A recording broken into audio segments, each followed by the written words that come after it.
आज बीड शहरामध्ये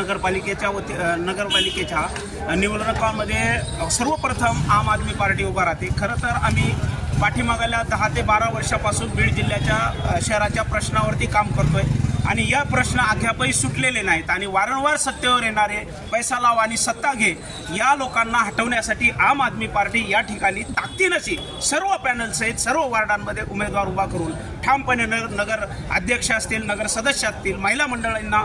प्रामुख्यानं स्थान देण्याचं काम आम आदमी पार्टीने केलेलं आहे आणि येणाऱ्या काळामध्ये आम आदमी पार्टी शिक्षण असेल, आरोग्य असेल, स्वच्छता असेल, पाणी असेल, ज्या नागरिकांच्या मूलभूत सुविधा आहेत या सुविधा पुरवण्याचं काम आम आदमी पार्टी संवैधानिक जे भारतरत्न डॉक्टर बाबासाहेब आंबेडकर यांनी जो संविधानामध्ये मानवी हक्क दिला आहे त्या हक्कावरती काम करण्याचं काम आणि नागरिकांना सुखसुविधा देण्याचं काम आम आदमी पार्टी करेन आणि हे आम आदमी पार्टी माननीय माजी मुख्यमंत्री दिल्ली सरकारचे अरविंद केजरीवाल यांच्या स्वप्नातली नगरपालिका बनवण्याचं काम आम आदमी पार्टी या ठिकाणी करेल आणि हे आमची सर्व टीम येणाऱ्या निवडणुकांमध्ये चांगलं प्रदर्शन करण्याचं काम करेल आणि जनतेला एक सर्वोत्तम पर्याय देण्याचं काम आम आदमी पार्टीने केलेलं आहे। येणारा काळ नक्कीच त्याला सामान्य नागरिक प्रतिसाद देतील ही आम्हाला अपेक्षा आहे।